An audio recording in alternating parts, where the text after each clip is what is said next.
നമസ്തേ. ഓം ശ്രീ മാത്രേ നമ. ശ്രീദേവി അസ്ട്രോളജിക്കൽ ചാനലിലേക്ക് ഏവർക്കും സ്വാഗതം. കൊല്ലവർഷം 1200 ആണ്ട് മീനമാസം 27 നക്ഷത്രക്കാർക്ക് എന്തെല്ലാം ഗുണഫലങ്ങളാണ് നൽകുന്നത് എന്ന് നമുക്ക് ഒന്ന് പരിശോധിക്കാം. 1200 ആണ്ട് കുംഭമാസം 30 വെള്ളിയാഴ്ച ഉദയാൽപരം 30 നാഴിക 40 വിനാഴികയ്ക്ക്, അതായത് വൈകിട്ട് 6:52 11 ഉത്രം നക്ഷത്രം കന്നിക്കൂറിൽ മീന രവി സംക്രമം. അപ്പൊ ചന്ദ്രൻ കന്നിരാശിയിൽ നിൽക്കുമ്പോഴാണ് മീനം രാശിയിലേക്ക് സൂര്യൻ പ്രവേശിക്കുന്നത്. അത് 14/3/2025 വെള്ളിയാഴ്ച 6:52 11 6:30 നമ്മൾ സാധാരണ ദീപം തെളിച്ചിരിക്കുന്നത് കൊണ്ട് സംക്രമത്തിന് പ്രത്യേക ദീപം തെളിക്കേണ്ട ആവശ്യമില്ല. എന്നിരുന്നാൽ പോലും മനസ്സിൽ മീനരവിയിലേക്ക്, അതായത് കുംഭൻ രാശിയിൽ നിന്ന് സൂര്യൻ മീനൻ രാശിയിലേക്ക്, അതായത് 12ാമത്തെ രാശിയിലേക്ക് സൂര്യന്റെ പ്രയാണത്തെ മനസ്സുകൊണ്ട് നമ്മൾ പ്രാർത്ഥിച്ച്, മീനമാസം എല്ലാവർക്കും എല്ലാ ഫലങ്ങളും ഉണ്ടാവട്ടെ എന്ന് പ്രാർത്ഥിച്ചുകൊണ്ട് നമ്മൾ ദീപം തെളിച്ച് പ്രാർത്ഥിക്കുന്നു. അപ്പൊ ഈ സമയം പിന്നെ 15/3/2025 മുതൽ 13/4/2025 വരെയാണ് മീനമാസം. 15/3/2025 ശനിയാഴ്ചയാണ്. ശനിയാഴ്ച കന്നിരാശിയിൽ സൂര്യൻ നിൽക്കുമ്പോൾ തുടങ്ങി അവസാനിക്കുന്നത് 13-ാം തീയതി, ഏപ്രിൽ 13-ാം തീയതി സൂര്യൻ കന്നിരാശിയിൽ തന്നെ നിൽക്കുമ്പോഴാണ്. കന്നിയിൽ നിന്നും അവസാന പാദത്തിലേക്ക് പോകും. അപ്പൊ ചിത്രയുടെ പാതിഭാഗം കഴിയുമ്പോൾ തുലാരാശിയിലേക്ക് ചന്ദ്രൻ, ഒരു വട്ടം ചന്ദ്രൻ പ്രയാണം പൂർത്തിയാക്കി എത്തുമ്പോഴാണ് മീനമാസം അവസാനിക്കുന്നത്. സൂര്യൻ മീനരാശിയിൽ തന്നെ 15/3/2025 മുതൽ 13/4/2025 വരെ സൂര്യൻ മീനൻ രാശിയിൽ തന്നെ തുടരുന്നു. 2025 ഏപ്രിൽ 3-ാം തീയതി വരെ കുജൻ മിഥുനൻ രാശിയിൽ, പിന്നീട് കുജൻ വക്രത്തിലേക്ക് പോകുന്നു. അത് കർക്കിടകൻ രാശിയിലേക്ക് തന്നെയാണ് പോകുന്നത്. മിഥുനൻ രാശിയിൽ നിന്നും കർക്കിടകൻ രാശിയിലേക്ക് വക്രം കഴിഞ്ഞ് കർക്കിടകത്തിലേക്ക് പോരും. ആ കർക്കിടകത്തിൽ നിൽക്കുമ്പോൾ ചൊവ്വ അല്പം പ്രശ്നത്തിലാണ്, നീചരാശിയിലാണെങ്കിൽ പോലും. അപ്പം മീനത്തിന്റെ പകുതി വരെ, മീനം 20 വരെ കുജൻ മിഥുനൻ രാശിയിലും പിന്നീടുള്ള ദിവസങ്ങൾ കർക്കിടകൻ രാശിയിലുമായിട്ട് ചൊവ്വ നിൽക്കുന്നു. മീനവും 30-ാം തീയതി വരെയാണ്. ആ 30-ാം തീയതി വരെ, 20 മുതൽ 30 വരെയുള്ള ദിവസം സൂര്യൻ മീനത്തിൽ തന്നെ, ചന്ദ്രൻ കന്നി മുതൽ കന്നി വരെ, അത് കഴിഞ്ഞ് തുലാത്തിലേക്ക് പ്രവേശിക്കുന്നു. ചൊവ്വയാവട്ടെ മീനം 20 വരെ മിഥുനത്തിലും, മീനം 20 മുതൽ 30 വരെ കർക്കിടകത്തിലുമായി ചൊവ്വ തുടരുന്നു. മറ്റ് ഗ്രഹങ്ങളാണെങ്കിൽ, ബുധന് വലിയ മാറ്റങ്ങളൊന്നും വരുന്നില്ല. ബുധൻ മീനത്തിൽ തന്നെ നിൽക്കുന്നു. ശുക്രനും മീനത്തിൽ തന്നെ നിൽക്കുന്നു. ഗുരുവും ഇടവത്തിൽ തന്നെയാണ് തുടരുന്നത്. മന്ദൻ അല്പം മാറ്റം വരുന്നുണ്ട്. ശനി കുംഭത്തിൽ നിന്നും മീനത്തിലേക്ക് മാറുന്നു. രാഹു കേതുക്കൾ മീനത്തിലും കന്നിയിലുമായിട്ട് തന്നെ തുടരുന്നു. രാശിചക്രം ഒന്നും കൂടി പറയുകയാണ്. സൂര്യൻ മീനൻ രാശിയിൽ തന്നെ നിൽക്കുന്നു. ചന്ദ്രൻ കന്നിയിൽ തുടങ്ങി തുലാത്തിൽ അവസാനിക്കുന്നു. കന്നിയിൽ തുടങ്ങി ഒരു വട്ടം പ്രയാണം തുടർന്ന് 30-ാം തീയതി, അതായത് മീനം 30 ആകുമ്പോഴേക്കും തുലാരാശിയിലേക്ക് പ്രവേശിക്കുന്നു. ചൊവ്വ നിൽക്കുന്നത് മീനം 20-ാം തീയതി വരെ മിഥുനത്തിലും പിന്നീട് 30 വരെ കർക്കിടകത്തിലുമായി തുടരുന്നു. ബുധനും ശുക്രനും മീനൻ രാശിയിൽ തന്നെ തുടരുന്നു. ഗുരു ഇടവത്തിൽ തുടരുന്നു. മന്ദൻ കുംഭത്തിലും മീനത്തിലുമായിട്ട്, അതായത് അതായത് മീനം 15 വരെ നിൽക്കുന്നത് കുംഭൻ രാശിയിലും പിന്നീട് ഉള്ള ദിവസങ്ങളിൽ നിൽക്കുന്നത് മീനൻ രാശിയിലുമാണ്. അങ്ങനെ ശനിയുടെ ഒരു രാശി മാറ്റം ഒരു വലിയ കാര്യം തന്നെയാണ്. സർപ്പി അതുപോലെ തന്നെ കേതു, സർപ്പി മീനത്തിലും കേതു കന്നിയിലുമായി തന്നെ യാത്ര തുടരുന്നു. ഇനി നമുക്ക് ഈ മീനമാസം 27 നക്ഷത്രക്കാർക്കും എന്തെല്ലാം ഫലങ്ങളാണ് നൽകുന്നത് എന്ന് നമുക്ക് നോക്കാം. മീനമാസത്തിലെ പ്രധാന വിശേഷങ്ങൾ എന്ന് പറയുന്നത്, മീനമാസത്തിലെ ഏറ്റവും പ്രധാന വിശേഷം കൊടുങ്ങല്ലൂർ ഭഗവതിയുടെ കൊടുങ്ങല്ലൂർ ഭരണി. അത് ഭയങ്കര വിശേഷമാണ്. ഏറ്റവും പ്രധാനമായിട്ടും അതാണ് ഏറ്റവും വലിയ വിശേഷം എന്ന് പറയുന്നത്. പിന്നെ ശ്രീരാമ നവമി വരുന്നുണ്ട്. അതുപോലെ തന്നെ ഏകാദശിയൊക്കെ സാധാരണ പോലെ വരുന്നതാണ്. ശബരിമലയിലൊക്കെ വിശേഷങ്ങൾ വരുന്ന, ശബരിമലയിലും ഇതൊക്കെ ആറാട്ടൊക്കെ വരുന്ന, മീനത്തിലെ പங்குനി ഉത്രം ആറാട്ടൊക്കെ വരുന്ന സമയമാണ് മീനത്തിൽ. അപ്പൊ കൊടുങ്ങല്ലൂര് ശബരിമല ഒക്കെ വിശേഷങ്ങൾ വരുന്ന ദിവസമാണ്. അപ്പൊ എന്തായാലും സാധാരണ വിശേഷങ്ങളോടൊപ്പം തന്നെ അതാത് ദിവസത്തെ ഫലം പറയുമ്പോൾ വിശേഷങ്ങളും കൂടി പറയുന്നതാണ്. ഇനി നമുക്ക് ഓരോ രാശിയുടെയും ഈ മീനമാസം ഓരോ രാശിക്കാർക്കും എന്തെല്ലാം ഫലം നൽകുമെന്ന് നമുക്ക് നോക്കാം. മേടം രാശി, ഗുണദോഷ സമ്മിശ്രമായ ഫലങ്ങളാണ് ഇവർക്ക് വരുന്നത്. ജോലി ആഗ്രഹിക്കുന്നവർക്ക് അതിനുള്ള ഒരു അവസരം വന്നു ചേരും. 7.5 ശനി പകുതിയോടുകൂടി 7.5 ശനി ആരംഭിക്കുമെങ്കിലും ജോലിക്കുള്ള ഒരു സാധ്യത തെളിഞ്ഞു വരുന്നതാണ്. കിട്ടാതെ ഇരുന്ന പണമൊക്കെ കുറേശ്ശെ ലഭിക്കുവാനുള്ള സാഹചര്യം തെളിഞ്ഞു വരുന്നു. വാഹനഭാഗ്യവും ഏർപ്പെടുന്ന കാര്യങ്ങളിൽ വിജയമുണ്ടാകുന്നതിനുള്ള സാധ്യതയുമുണ്ട്. തീരുമാനങ്ങൾ വൈകല്യം വരാതെ, അതായത് എന്ത് തീരുമാനം എടുക്കണോ അത് ഒന്ന് ആലോചിച്ച് തീരുമാനം എടുക്കുക, വൈകാതിരിക്കുക. അപമാന സാധ്യതയുള്ളതിനാൽ മന്യന്മാരുമായിട്ടുള്ള സഹകരണം, അതും പ്രത്യേകിച്ച് പറ്റാത്തവരുമായിട്ടുള്ള സൗഹൃദം ഒഴിവാക്കുന്നത് നന്നായിരിക്കും. പലവിധ ആപത്തുകളിൽ നിന്നും അത്ഭുതകരമായി രക്ഷപ്പെടും. ദാമ്പത്യ സുഖത്തിന് അല്പം ഹാനി വരാവുന്നതാണ്. സുബ്രഹ്മണ്യ സ്വാമിയെ മനസ്സ് നിറന്ന് പ്രാർത്ഥിക്കുന്നത് നന്നായിരിക്കും. പാഴ്ചിലവുകൾ നന്നായി നിയന്ത്രിക്കണം. വാക്കുകളിലും നിയന്ത്രണം ആവശ്യമാണ്. അയൽക്കാരുമായി രമ്യതയിൽ പ്രവർത്തിക്കണം. സുഹൃത്തുക്കളുമായും അയൽക്കാരുമായും സഹോദരങ്ങളുമായും ഒക്കെ രമ്യതയിൽ പ്രവർത്തിക്കുന്നത് ഗുണഫലങ്ങൾ നൽകും.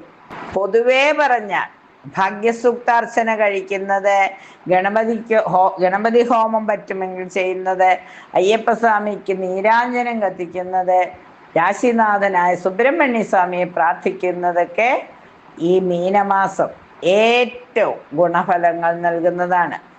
കഴിയുന്നതും ശബരിമല ക്ഷേത്രത്തിൽ ഉത്സവത്തിൽ പങ്കെടുക്കാൻ സാധിക്കുന്നവർ, അവിടെ ഉത്സവത്തിന് പങ്കെടുക്കാൻ സാധിക്കുമെങ്കിൽ അതിൽ പങ്കെടുക്കുന്നതും അവരവരുടെ വീട്ടിലെ സാഹചര്യങ്ങൾക്കനുസരിച്ച് പങ്കെടുക്കുന്നത് നന്നായിരിക്കും.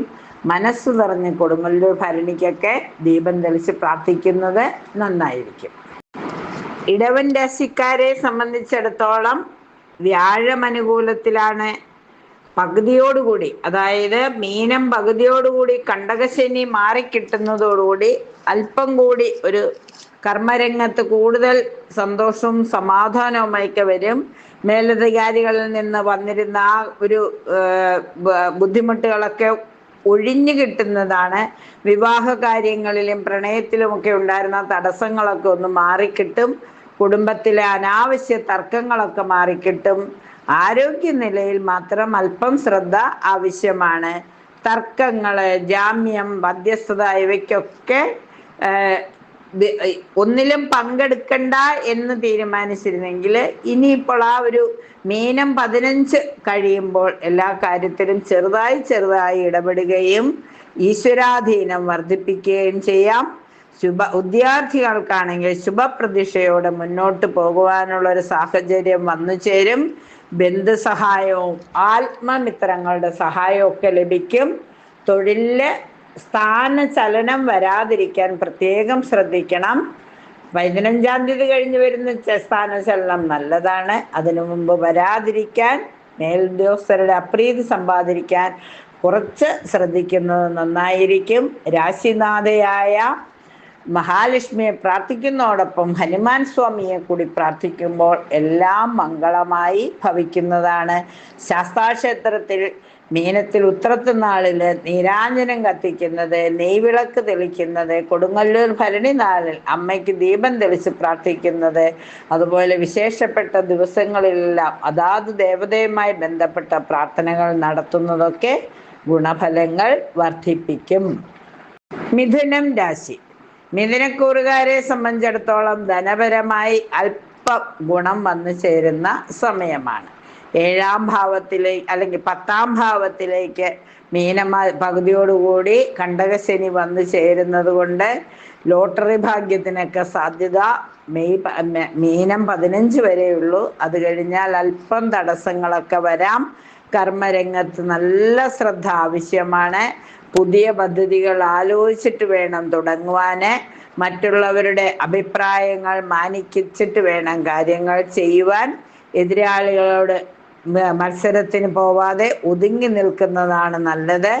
ഈശ്വരാധീനത്താൽ ശത്രുജയമൊക്കെ പറഞ്ഞിട്ടുണ്ടെങ്കിലും കുടുംബത്തിൽ മംഗളകർമ്മങ്ങളൊക്കെ നടക്കുവാനുള്ള സാധ്യതകൾ ഉള്ളതുകൊണ്ട് എല്ലാവരുമായി ഒരു സൗഹൃദം നിലനിർത്തി കൊണ്ടുപോകാൻ ശ്രമിക്കണം.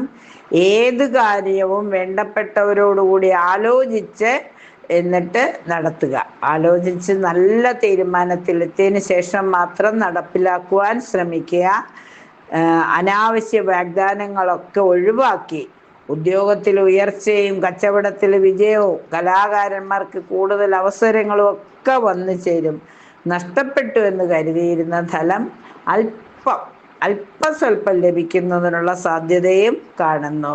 മനസ്സ് നിറഞ്ഞ് രാശിനാഥനായ ശ്രീരാമസ്വാമിയെയും ഹനുമാൻ സ്വാമിയെയും ശ്രീകൃഷ്ണ ഭഗവാനെയൊക്കെ പ്രാർത്ഥിക്കുന്നതോടൊപ്പം തന്നെ അമ്മയുടെ മീനഭരണി നാളിൽ കൊടുങ്ങല്ലൂർ അമ്മയെയും മീനത്തിൽ ഉത്രം നാളിൽ ധർമ്മശാസ്താവിനെയും കൂടെ പ്രാർത്ഥിക്കൂ. എല്ലാ നന്മകളും വന്നു ചേരും. കർക്കിടകൻ രാശി. ഗുണദോഷ സമ്മിശ്രമായ കാലമാണ്.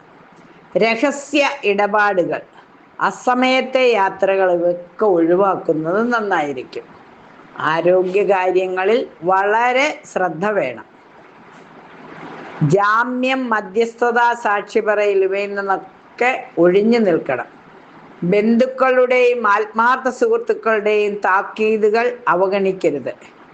എടുത്തുചാട്ട സ്വഭാവം പാടെ ഒഴിവാക്കണം. പെട്ടെന്നുള്ള തീരുമാനങ്ങളും വളരെ മാറ്റണം. മീനം 15 വരെ വളരെ ശ്രദ്ധിക്കുക. അഷ്ടമശനി തീരുന്ന സമയമായതുകൊണ്ട്, കഷ്ടതകളെല്ലാം മാറിപ്പോകുന്ന സമയമായതുകൊണ്ട് പരീക്ഷണങ്ങൾ വരാം. അത് കഴിഞ്ഞാൽ പിന്നെ മീനം 30 വരെയുള്ള സമയം വളരെ നല്ല സമയമാണ്. ഈ സമയത്ത് നമ്മുടെ ആഗ്രഹങ്ങളെല്ലാം ഒരു പരിധിവരെ സാധിച്ചു കിട്ടും. സാമ്പത്തിക കാര്യങ്ങളിലെല്ലാം ഗുണഫലങ്ങൾ ഉണ്ടാവും. കച്ചവടങ്ങളിൽ വിജയം വന്നു ചേരും. വിശ്വസ്തർ വഴി ചതി വരാതെ ജാഗ്രതയോടിരിക്കുക. സഹകരണത്തിലൂടെ നേട്ടങ്ങൾ ഉണ്ടാക്കാൻ കഴിയും. അപ്പം നല്ല ചങ്ങാതികളെ കണ്ടെത്തുകയും അവരുമായി നല്ല രീതിയിൽ പ്രവർത്തിക്കുകയും ചെയ്യുക. കിംവദന്തികൾ സൃഷ്ടിക്കുന്നവരിൽ നിന്ന് ഒഴിഞ്ഞു നിൽക്കണം. അപവാദങ്ങളൊക്കെ കേൾക്കാതിരിക്കാൻ പ്രത്യേകം ശ്രദ്ധിക്കണം. വിദ്യാർത്ഥികൾക്ക് കിട്ടുന്ന അവസരങ്ങൾ പൂർണ്ണമായി പ്രയോജനപ്പെടുത്തി 1-ാം സ്ഥാനം ലക്ഷ്യമാക്കി പ്രവർത്തിക്കുക. വായ്പ, ധനകാര്യ ഇടപാടുകൾ, ചിട്ടി, ലോട്ടറി എന്നൊക്കെ ചെറിയ ചെറിയ രീതിയിലുള്ള ആനുകൂല്യങ്ങൾ പ്രതീക്ഷിക്കാം. ദുർഗാദേവിയെ പ്രാർത്ഥിക്കുന്നതോടുകൂടി കൊടുങ്ങല്ലൂർ അമ്മയെയും ധർമ്മശാസ്താവിനെയും കൂടി പ്രാർത്ഥിക്കുമ്പോൾ എല്ലാ നന്മകളും ഈ മീനമാസം അനുഭവത്തിൽ വരും. ചിങ്ങം രാശി. കഴിഞ്ഞകാല കഷ്ടതകളൊക്കെ ഒക്കെ അല്പം സ്വല്പമൊക്കെ ആയിട്ട് മാറും. അതായത് മീനം 15-ാം തീയതിയോടുകൂടി കണ്ടകശനി, 7-ലെ ശനിയൊക്കെ മാറി, പിന്നെ അഷ്ടമശനിയൊക്കെ വരുന്നുണ്ടെങ്കിൽ പോലും ആ ഇണയ്ക്കുള്ള ദോഷങ്ങളൊക്കെ ഒന്ന് മാറിക്കിട്ടും. പിന്നെ ഭാഗ്യാനുഭവങ്ങളൊക്കെ അല്പം വർദ്ധിക്കും. ജോലി, കച്ചവടം, ബിസിനസ് രംഗത്തൊക്കെ കുറച്ച് പുരോഗതികളൊക്കെ വരും. അങ്ങനെ കർമ്മരംഗത്തൊക്കെ വന്നിരുന്ന തടസ്സങ്ങളൊക്കെ ഒരു പരിധിവരെ മാറിക്കിട്ടും. ഗുരുവിൻ്റെ സഹായങ്ങളൊക്കെ ഉണ്ടാവും. അതുപോലെ ധനപരമായി അപ്രതീക്ഷിതമായ ലോട്ടറി ഭാഗ്യമൊക്കെ പ്രതീക്ഷിക്കാം. രോഗശാന്തി, അതുപോലെ തന്നെ ഉദ്യോഗത്തിൽ പ്രമോഷൻ, അല്ലെങ്കിൽ ഇഷ്ടസ്ഥലത്തേക്കുള്ള മാറ്റം, കുറച്ചും കൂടി ഉയർന്ന പദവിയിലേക്കുള്ളൊരു സ്ഥാനം, അല്ലെങ്കിൽ വേറെ തന്നെ മനസ്സിനിണങ്ങുന്ന ആ ഇതിലേക്ക് പോകാനുള്ള യോഗങ്ങളൊക്കെ വന്നു ചേരും. കഴിയുന്നതും ഈ സ്വപ്ന പദ്ധതികളൊക്കെ മനസ്സിൽ നമുക്ക് ഓരോരോ പദ്ധതികളൊക്കെ ഉണ്ടെങ്കിൽ അതിലൊക്കെ വിജയം വന്നു ചേരുന്നതാണ്.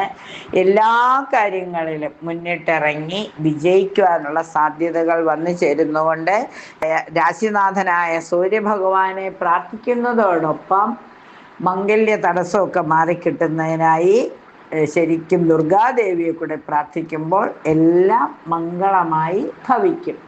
ബന്ധുസഹായവും മംഗല്യ തടസ്സമൊക്കെ മാറി ബന്ധുസഹായങ്ങളുണ്ടാകും. വാഹനം, ഭൂമിയൊക്കെ ക്രയവിക്രയം ചെയ്യുന്നതിനുള്ള യോഗങ്ങളൊക്കെ തെളിഞ്ഞു വരും. അതുപോലെ സന്താനങ്ങളെ നന്നായി പരിചരിക്കുവാനുള്ള, സന്താനങ്ങളുടെ അഭിവൃദ്ധിക്ക് വേണ്ടി കാര്യങ്ങൾ ചെയ്യുവാൻ, ഇൻഷുറൻസ് ഒക്കെ എടുക്കുവാനൊക്കെയുള്ള യോഗങ്ങൾ വന്നു ചേരും. അല്പം ധനം വരികയും അത് കുട്ടികളുടെ ആവശ്യങ്ങളിലേക്ക് പ്രയോഗിക്കുവാനായിട്ടുള്ള ഒരു യോഗവും കൂടി വന്നു ചേരുന്നതാണ്. കന്നിക്കൂറ് ജോലി, ബിസിനസ്, രാഷ്ട്രീയം, കല, ഇങ്ങനെ ഏത് രംഗത്തായാലും കർമ്മരംഗത്ത് അബദ്ധങ്ങൾ പറ്റാതിരിക്കുവാൻ പ്രത്യേകം ശ്രദ്ധിക്കണം.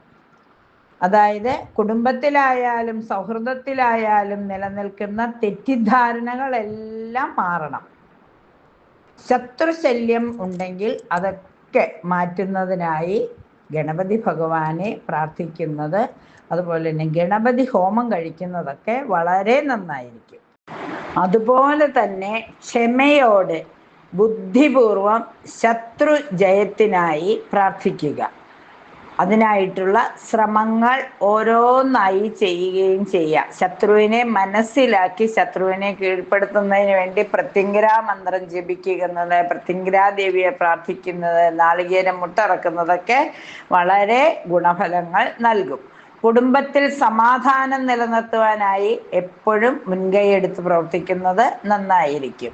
ഇണയുമായിട്ടും അഭിപ്രായ വ്യത്യാസങ്ങൾ വരാതിരിക്കാൻ ശ്രമിക്കണം. പണത്തിൻ്റെ വില അറിഞ്ഞ് ചെലവാക്കുക. വിദ്യാർത്ഥികൾക്ക് കഠിനാധ്വാനം ചെയ്താലേ ഫലം കിട്ടുകയുള്ളൂ. മൂകാംബികാദേവിയെ മനസ്സറിഞ്ഞ് പ്രാർത്ഥിക്കുക. മഹാലക്ഷ്മി അഷ്ടകം ജപിക്കുക. ലളിതാ സഹസ്രനാമം, ത്രിശതി ഇവയൊക്കെ ജപിക്കുന്നതോടുകൂടി സ്വപ്നങ്ങളെല്ലാം സാക്ഷാത്കരിക്കും. അമ്മയുടെ പൂർണ്ണ അനുഗ്രഹത്തോടുകൂടി മീനമാസം ഏറ്റവും നല്ല ഫലങ്ങൾ അനുഭവിക്കുവാൻ ഇടയാകും. തുലാക്കൂറ് ഗുണദോഷ സമ്മിശ്രമായ ഒരു മാസമാണിത്. ആരോഗ്യകാര്യങ്ങളിൽ അല്പം ശ്രദ്ധ വേണം. വാഹനകാര്യങ്ങളിൽ അല്പം ജാഗ്രത പുലർത്തുന്നത് നന്നായിരിക്കും. വാഹനാപകടങ്ങളൊക്കെ ഉണ്ടാവാതിരിക്കാൻ പ്രത്യേകം ശ്രദ്ധിക്കണം. സന്താനങ്ങളുടെ കാര്യത്തിൽ കൂടുതൽ ശ്രദ്ധ വയ്ക്കുന്നത് നല്ലതാണ്. കച്ചവടത്തിൽ അല്പം ലാഭമൊക്കെ പ്രതീക്ഷിക്കാം. ചെറുകിട കച്ചവടത്തിൽ നിന്ന് കൂടുതൽ ലാഭം പ്രതീക്ഷിക്കാം. വിദ്യാർത്ഥികൾക്ക് കഠിന പരിശ്രമത്തിലൂടെ ഉന്നത വിജയം നേടുവാൻ സാധിക്കും. വ്യാപാരത്തിൽ പുതിയ കരാർ പദ്ധതികൾക്ക് ഒരു അനുകൂലമായ ഒരു കാലം വന്നു ചേരും. വാക്കുകളെ നിയന്ത്രിക്കുന്നത് വളരെ നന്നായിരിക്കും. കുടുംബ സമാധാനം വീണ്ടെടുക്കും. പണം നിയന്ത്രിച്ച് ചെലവഴിക്കുന്നതിനാൽ സാമ്പത്തിക ബുദ്ധിമുട്ടുകൾ ഒരു പരിധിവരെ കുറഞ്ഞു നിൽക്കും.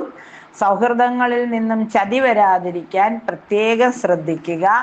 ദുശീലങ്ങളിലേക്കൊന്നും വഴിതെറ്റാതിരിക്കുവാൻ വീരഭദ്രസ്വാമിയെ പ്രാർത്ഥിക്കുന്നത് നല്ലതാണ്. മംഗല്യഭാഗ്യം, ദാമ്പത്യ സുഖം, സ്ഥാനലബ്ധി, കർമ്മത്തിൽ ഉയർച്ച ഇവയൊക്കെ വരുന്നതിനായി രാശിനാഥയായ മഹാലക്ഷ്മിയുടെ അഷ്ടകം നിത്യം ജപിക്കുന്നത്, മഹാലക്ഷ്മി സ്തുതി ജപിക്കുന്നത്, മൂകാംബിക സഹസ്രനാമം, ലളിതാ സഹസ്രനാമം, വിഷ്ണു സഹസ്രനാമം ഒക്കെ പാരായണം ചെയ്യുകയും ദുർഗാ സപ്തശതി പാരായണം ചെയ്യുകയൊക്കെ ചെയ്യുമ്പോൾ എല്ലാ നന്മകളും നന്മകളും അനുഭവത്തിൽ വന്നു ചേരും. വൃശ്ചിക രാശിക്കാരെ സംബന്ധിച്ചിടത്തോളം കണ്ടകശനി 4-ാമിടത്ത് നിൽക്കുന്ന കണ്ടകശനിക്ക് ഒരു 15 മീനം 15ഓടുകൂടി ഒരു ദോഷശാന്തി വരുന്നതിനാൽ നല്ലതുപോലെ പ്രാർത്ഥിക്കുക. നല്ല ജോലിയൊക്കെ കിട്ടാനുള്ള സാധ്യതയുണ്ട്. മംഗല്യഭാഗ്യം വന്നു ചേരും. പ്രണയിതാക്കൾക്ക് അവരാഗ്രഹിക്കുന്ന വിവാഹം നടക്കുവാനായിട്ടുള്ള യോഗം കാണുന്നുണ്ട്. ധനക്ലേശം അല്പം കുറഞ്ഞു കിട്ടും. ഗ്രഹങ്ങളുടെ അനുകൂല സ്ഥിതിയിൽ തടസ്സങ്ങൾ അല്പം മാറിക്കിട്ടും. പരീക്ഷയിൽ പ്രതീക്ഷിക്കുന്ന വിജയമുണ്ടാവും. കുടുംബത്തിൽ ധനപരമായ നേട്ടം വരും. വിലപ്പെട്ട വസ്തുക്കൾ കൈവശം വന്നു ചേരും. ഈശ്വരാധീനം വർദ്ധിക്കും. അതുപോലെ തന്നെ തിരക്കേറിയ ജീവിതത്തിൽ നിന്നും അവധിയെടുത്ത് വിനോദയാത്രയ്ക്കൊക്കെ പോകാൻ ആഗ്രഹിക്കും. അതൊക്കെ ഒരു പരിധിവരെ വിജയിക്കുകയും ചെയ്യും. എതിരാളിയായി കണ്ടിരുന്നവർ പിന്നീട് നമ്മുടെ അഭ്യുദയകാംക്ഷിയായി മാറിത്തീരും. ഉറ്റവരുടെ നേട്ടങ്ങളിലൊക്കെ സന്തോഷം വരികയും അവരുമായൊക്കെ എല്ലാവരുമായിട്ടുണ്ടായിരുന്ന അഭിപ്രായ വ്യത്യാസങ്ങളൊക്കെ പറഞ്ഞു തീർക്കും. നഷ്ടപ്പെട്ടു എന്ന് കരുതിയിരുന്ന അവസരങ്ങൾ വീണ്ടും വന്നു ചേരും. അശുഭചിന്തകളെല്ലാം വേരോടെ പിഴുതെറിഞ്ഞ് എല്ലാ സൗഭാഗ്യങ്ങളും അനുഭവിക്കാൻ മനസ്സിനെ പ്രാപ്തയാക്കുക. അമ്മയുടെ അനുഗ്രഹത്താൽ, ഭദ്രകാളി അമ്മയുടെ അനുഗ്രഹത്താൽ, കൊടുങ്ങല്ലൂർ അമ്മയുടെ അനുഗ്രഹത്താൽ എല്ലാം മംഗളമായി ഭവിക്കും. ധർമ്മശാസ്താവിനെയും ഗുരുവായൂരപ്പനെയും പ്രാർത്ഥിക്കുമ്പോൾ എല്ലാവിധ മംഗളങ്ങളും വന്നു ചേരുന്നതാണ്. ധനുരാശിക്കാരെ സംബന്ധിച്ചിടത്തോളം ഗുണദോഷ സമ്മിശ്ര ഫലമാണ് അനുഭവിക്കുന്നത്. ധനസമ്പാദനത്തിൽ കൂടുതൽ ചെലവുകൾ വരും. അതിനായിട്ട് പല മാർഗങ്ങൾ, അതായത് പണമെറിഞ്ഞ് ചെറിയ ചെറിയ തന്ത്രങ്ങൾ കണ്ടെത്തിയിട്ട് വേണം ധനം സമ്പാദിക്കാനായിട്ട്. ചെറിയ രീതിയിൽ പണം ചിലവാക്കിയിട്ട് വലിയ രീതിയിൽ പണം സമ്പാദിക്കാനുള്ള പല മാർഗങ്ങൾ നടപ്പിലാക്കുവാൻ ശ്രമിക്കും. അതുപോലെ തന്നെ ധനാഗമനത്തിനോടൊപ്പം തന്നെ ചെലവുകൾ വർദ്ധിക്കും. ആ ചെലവുകൾ വർദ്ധിക്കുമ്പോൾ അതിൻ്റെ നഷ്ടം ഒഴിവാക്കാനായിട്ട് കാരണം എന്തെങ്കിലും ഒരു ജോലി, ഒന്നിലേറെ ജോലികൾ ചെയ്യുവാനായിട്ട് ശ്രമിക്കും. പിന്നെ കൂടെ നിൽക്കുന്നവരുമായി അഭിപ്രായ വ്യത്യാസങ്ങൾ വരാതെ ശ്രദ്ധിക്കണം. അതിൽ ചതി പറ്റാതെ ശ്രദ്ധിക്കണം. ആഡംബരങ്ങളും ആഘോഷങ്ങളും ഒക്കെ അല്പം കുറച്ച് വെച്ചിട്ട് ആരെയും അമിതമായി വിശ്വസിക്കാതെ എല്ലാം ഒന്നും കൂടി വിമർശനാത്മകമായി എല്ലാം പരിശോധിച്ചതിന് ശേഷം മാത്രം ഓരോ കാര്യങ്ങളിൽ ചെന്നപ്പെടുന്നത് നന്നായിരിക്കും. കുടുംബത്തിലെ പ്രശ്നങ്ങളെ രമ്യമായി പരിഹരിക്കണം. വിലപിടിപ്പുള്ള വസ്തുക്കൾ കളഞ്ഞു പോവാതിരിക്കാൻ പ്രത്യേകം ശ്രദ്ധിക്കുക. ആരോഗ്യകാര്യങ്ങളിലും കൂടുതൽ ശ്രദ്ധ ആവശ്യമാണ്. വിഷ്ണു ഭഗവാനെ പ്രാർത്ഥിക്കുന്നതോടൊപ്പം ഭാഗ്യസൂക്താർച്ചന, അതുപോലെ തന്നെ ഗുരുവായൂർ ക്ഷേത്ര ദർശനം, മീനഭരണിക്ക് കൊടുങ്ങല്ലൂർ ക്ഷേത്രത്തിൽ ദർശനം നടത്തുക, അയ്യപ്പസ്വാമി ശബരിമല സന്നിധിയിൽ പോയി യഥാശക്തി വഴിപാട് കഴിക്കുക, ഇതൊക്കെ ഗണപതി ഭഗവാനെ പ്രാർത്ഥിക്കുകയൊക്കെ ചെയ്യുമ്പോൾ എല്ലാ തരത്തിലുള്ള കർമ്മ തടസ്സങ്ങളും മാറി ജീവിത വിജയം ഉറപ്പുവരുത്തുന്നതിന് സാധിക്കും. കണ്ടകശനി ആരംഭിക്കുന്നത് കൊണ്ട് അല്പം ശ്രദ്ധിച്ചു വേണം കാര്യങ്ങൾ ചെയ്യുവാൻ. മകരം രാശിക്കാരെ സംബന്ധിച്ചിടത്തോളം ഒരിടത്ത് ഉറച്ചു നിൽക്കുന്നതിന് വളരെ ശ്രമിക്കണം. കാരണം ഏഴരശനിയൊക്കെ ഒരു മീനം പകുതിയോടുകൂടി ഏഴരശനിയൊക്കെ മാറി ശനി 3-ാം ഭാവത്തിലേക്ക്, രാശിയാധിപൻ 3-ാം ഭാവത്തിലേക്ക് വരും. ഉദ്ദേശിച്ച കാര്യങ്ങളൊക്കെ നല്ല രീതിയിൽ നടത്താൻ പറ്റുന്ന സമയമാണ്. ചഞ്ചലമായ മനസ്സൊക്കെ മാറ്റി എല്ലാത്തിലും ഒരു ഉറച്ച തീരുമാനത്തിലെത്തുക. പിന്നെ അതുപോലെ തന്നെ ഈശ്വര ചിന്തയിൽ തന്നെ ഉറച്ചു നിൽക്കുക. സാമ്പത്തിക കാര്യങ്ങൾ ശ്രദ്ധയോടെ കൈകാര്യം ചെയ്യുക. അപമാന ഭാരം വന്നു ചേരാൻ യോഗമുള്ളതുകൊണ്ട് എല്ലാവരോടും വളരെ ശ്രദ്ധിച്ച് വേണം ഇടപെടുവാൻ. ശത്രുവിനെയും മിത്രത്തെയും തിരിച്ചറിയാനുള്ള ഒരു കഴിവ് പ്രയോജനപ്പെടുത്തുക തന്നെ വേണം. പണം കടം കൊടുത്താൽ തിരിച്ചു കിട്ടാൻ നല്ല പ്രയാസമാണ്. അതുകൊണ്ട് കഴിവതും അങ്ങനെയുള്ള സന്ദർഭങ്ങൾ ഒഴിഞ്ഞു നിൽക്കുന്നതാണ് നല്ലത്. ദുർജന സംസർഗത്തിലൂടെ ദോഷാനുഭവങ്ങൾക്ക് മാറി നിൽക്കും. ദോഷാനുഭവങ്ങൾ ഇല്ലാതാവാനായിട്ട് ശ്രമിക്കണം. അതുപോലെ തന്നെ കുടുംബജീവിതത്തിലെ വിഷമങ്ങളൊക്കെ പെരുമിപ്പിക്കാതെ ഇങ്ങനെ വല്ലാതെ പരത്താതെ ക്ഷമയോടെ അതിനെ നേരിടാനായിട്ട് ശ്രമിക്കണം. ദാമ്പത്യത്തിലെ തെറ്റിദ്ധാരണകളൊക്കെ ഒഴിഞ്ഞ് സമാധാന ചിന്തകൾ വരും. അതുപോലെ ദുർചിന്തകളൊക്കെ മാറ്റി സമാധാന വഴിയിലേക്ക് വരാനായിട്ട് സാധിക്കും. പുതിയ കാര്യങ്ങൾ പഠിക്കാനായിട്ട് സാധിക്കും. സാമ്പത്തിക ബുദ്ധിമുട്ടുകൾ ഒരു പരിധിവരെ മാറിക്കിട്ടും. മാതാപിതാക്കളുടെ സഹായത്തോടെ കുട്ടികളുടെ വിദ്യാഭ്യാസ കാര്യങ്ങൾക്കൊക്കെ വേണ്ട സഹായങ്ങൾ അവരുടെ രക്ഷിതാക്കളുടെ ഭാഗത്തു നിന്ന് ലഭിക്കും. ദുരനുഭവങ്ങളെല്ലാം മറന്നു കളഞ്ഞിട്ട് പുതിയ ഉണർവോടെ മനസ്സോടെ കാര്യങ്ങൾ ചെയ്യുവാൻ ശ്രമിക്കണം. അപ്രതീക്ഷിതമായ ഭാഗ്യങ്ങൾ വരുമ്പോൾ അത് വളരെ ഹൃദയപൂർവ്വം അമ്മയോട് നന്ദി പറയണം.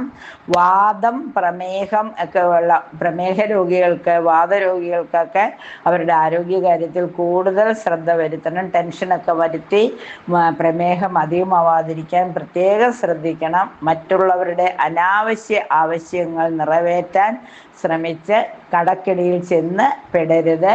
ദോഷം അധികമാവാതിരിക്കാൻ പ്രത്യേകം ശ്രദ്ധിക്കണം. മീനം 15 വരെയുള്ള സമയം കുറച്ച് ഏഴരശനിയുടെ സമയമാണ്. പിന്നീട് അങ്ങോട്ട് ശനിയെല്ലാം അനുകൂലത്തിൽ വന്ന് എല്ലാ സൗഭാഗ്യങ്ങളും അനുഭവിക്കാൻ സാധിക്കും. രാശിനാഥനായ ഹനുമാൻ സ്വാമിയെ, വിഷ്ണുമായ സ്വാമിയെ, ചതൻ സ്വാമിയൊക്കെ പ്രാർത്ഥിക്കുക. തൃപ്പറയാർ ശ്രീരാമസ്വാമിയെ പ്രാർത്ഥിക്കുക.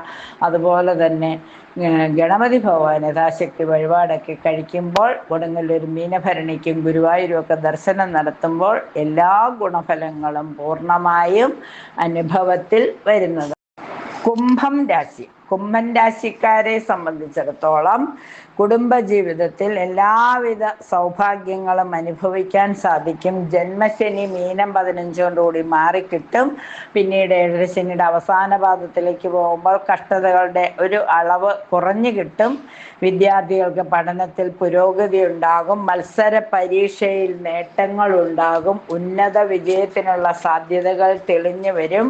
അയ്യപ്പസ്വാമിയെ പ്രാർത്ഥിക്കുന്നത് മൂലം കൂടുതൽ സന്തോഷം ജീവിതത്തിൽ വന്നു ചേരും. അപവാദ ശ്രവണങ്ങളൊക്കെ ഒഴിഞ്ഞ് കിട്ടും. അതുപോലെ തന്നെ പുണ്യ തീർത്ഥയാത്രയ്ക്ക് അവസരമുണ്ടാകും. ചെറിയ ആരോഗ്യ പ്രശ്നങ്ങൾ വന്നാൽ പോലും അത് വളരെ സീരിയസ് ആവാതിരിക്കാൻ ധർമ്മശാസ്താവിനെ പ്രാർത്ഥിക്കുന്നത് നല്ലതാണ്. മീനത്തിലെ ഉത്തരത്തിന് ഭഗവാനെ ദർശനം നടത്തുന്നത്, യഥാശക്തി വഴിപാട് കഴിക്കുന്നതൊക്കെ നല്ലതാണ്. ശബരിമലയിൽ പോകാൻ സാധിക്കാത്തവർ കൊടുങ്ങല്ലൂർ ഭരണിക്ക് പോയി അമ്മയുടെ ഭരണി മഹോത്സവത്തിൽ പങ്കുകൊള്ളുക. അതുപോലെ തന്നെ ഗുരുവായൂർ ഉത്സവത്തിലൊക്കെ പങ്കുകൊള്ളുമ്പോൾ എല്ലാവിധ സന്തോഷവും അനുഭവിക്കാൻ സാധിക്കും. അപകീർത്തി ഉണ്ടാകാവുന്ന സന്ദർഭങ്ങളിൽ നിന്നൊക്കെ ആ രംഗത്ത് നിന്നൊക്കെ വിട്ടു നിൽക്കാൻ പ്രത്യേകം ശ്രദ്ധിക്കണം. ഉന്നതതല ബന്ധങ്ങൾ എല്ലാ തരത്തിലുള്ള കഷ്ടതകളിൽ നിന്നും രക്ഷിക്കുന്നതിന് സഹായം ചെയ്യും. ഒഴിവു സമയം പാഴാക്കാതെ നല്ല കാര്യങ്ങൾ ചെയ്യുവാൻ പ്രയോജനപ്പെടുത്തണം. അമിതമായ വിശ്വാസത്തോടുകൂടി ആരെയും തന്നിലേക്ക് അടുപ്പിക്കരുത്. എല്ലാവരെയും ഒരു പരിധി വരെ അകറ്റി നിർത്തണം. വിശാലമായ ചിന്താഗതി പുലർത്തുന്ന നിലപാടുകളിൽ പ്രശംസയും അംഗീകാരവും ഒക്കെ കിട്ടുമെങ്കിലും ചതിക്കപ്പെടാതിരിക്കാൻ പ്രത്യേകം ശ്രദ്ധിക്കണം. ഗണപതി ഭഗവാനെ പ്രാർത്ഥിക്കുന്നത്, സുബ്രഹ്മണ്യ സ്വാമിക്ക് നെയ്വിളക്ക് തെളിക്കുന്നത്, അതുപോലെ തന്നെ ഹനുമാൻ സ്വാമിയെ പ്രാർത്ഥിക്കുന്നതൊക്കെ ഗുണഫലങ്ങൾ നൽകും. മീനം രാശി. സാമ്പത്തിക നില മെച്ചപ്പെടും. പ്രതീക്ഷിച്ചിരുന്ന പല കാര്യങ്ങളിലും അനുഭവത്തിൽ വരും. വിദേശയാത്രയ്ക്ക് അനുയോജ്യമായ സാഹചര്യം വന്നു ചേരും. മാതാപിതാക്കളോടുള്ള അകൽച്ച മാറിക്കിട്ടും. ജോലിസ്ഥലത്ത് മറ്റുള്ളവരുമായി സംസാരിക്കുമ്പോൾ വാക്കുകൾ ശ്രദ്ധിച്ച് ഉപയോഗിക്കും. മോശപ്പെട്ട സംസാരം പ്രതികൂലമായി ബാധിക്കും. അമിത ചിന്ത ഒഴിവാക്കണം. സാമ്പത്തിക നില മെച്ചപ്പെടും. പ്രതീക്ഷിച്ചിരുന്ന പല കാര്യങ്ങളും അനുഭവത്തിൽ വരും. വിദേശയാത്രയ്ക്ക് സാഹചര്യങ്ങൾ അനുകൂലമായി വരും. രക്ഷിതാക്കളുമായുള്ള അഭിപ്രായ വ്യത്യാസം അല്പം മാറിക്കിട്ടും. ജോലിസ്ഥലത്ത് മറ്റുള്ളവരുമായി സംസാരിക്കുമ്പോൾ വാക്കുകൾ ശ്രദ്ധിച്ച് പ്രയോഗിക്കുന്നത് നന്നായിരിക്കും. മോശപ്പെട്ട സംസാരം പ്രതികൂലമായി ബാധിച്ചേക്കാം. അമിത ചിന്ത ഒഴിവാക്കണം. മനസ്സംഘർഷത്തിൻ്റെ കാരണം തിരിച്ചറിഞ്ഞ് തിരുത്തുവാൻ ശ്രമിക്കണം. യോഗ ചെയ്യുന്നത് വളരെ നന്നായിരിക്കും. യോഗയും ധ്യാനവുമൊക്കെ മനസ്സിനെ ശാന്തമാക്കും. ശിരസിൽ രാഹുവും മാർഗത്തിൽ കേതുവും നിൽക്കുന്നതുകൊണ്ട് വീഴ്ചകളും തടസ്സങ്ങളും ധാരാളമായി വരാം. 7.5 ശനി ജന്മശനിയായി മാറുന്ന സമയം കൂടി ആയതുകൊണ്ട് ശനിദോഷങ്ങൾ വരാതിരിക്കാൻ വിഷ്ണുമായ സ്വാമിയെയും ഹനുമാൻ സ്വാമിയെയും ഒക്കെ പ്രാർത്ഥിക്കുന്നത് കൂടുതൽ ഗുണഫലങ്ങൾ നൽകും. രാശിനാഥനായ മഹാവിഷ്ണു പ്രീതിക്കായി ഗുരുവായൂർ ക്ഷേത്ര ദർശനം നടത്തുന്നത്, വിഷ്ണു സഹസ്രനാമം ചെയ്യുന്നത്, ആത്മീയമായ കാര്യങ്ങളിൽ ഇടപെടുന്നത്, ഗുരുക്കന്മാരുമായി സൗഹൃദം നിലനിർത്തുന്നത്, അതുപോലെ മാർഗനിർദ്ദേശങ്ങൾ നൽകുന്നത്, വ്യാഴാഴ്ചകളിൽ ഉപവാസം എടുക്കുന്നത് ഒക്കെ ഗുണഫലങ്ങൾ നൽകുന്നതാണ്. എല്ലാവരുടെയും ഇഷ്ടത്തിനനുസരിച്ചുകൊണ്ട് പെരുമാറുവാൻ ശ്രമിക്കുമ്പോൾ മാർഗതടസ്സങ്ങൾ ഒഴിഞ്ഞു മാറും. അതുപോലെ മീനഭരണി നാളിൽ അമ്മയെ പ്രാർത്ഥിക്കുന്നതും ഗുരുവായൂർ ക്ഷേത്ര ദർശനം നടത്തുന്നതും ധർമ്മശാസ്ത്ര ക്ഷേത്രത്തിൽ, അതായത് ശബരിമലയിൽ ദർശനം നടത്താൻ സാധിക്കുമെങ്കിൽ ദർശനം നടത്തി പ്രാർത്ഥന നടത്തുന്നതും ഒരുപാട് ഗുണഫലങ്ങൾ നൽകും. 27 നക്ഷത്രക്കാർക്കും മീനമാസത്തിൽ എല്ലാ സൗഭാഗ്യങ്ങളും അനുഭവിക്കുവാൻ സാധിക്കട്ടെ.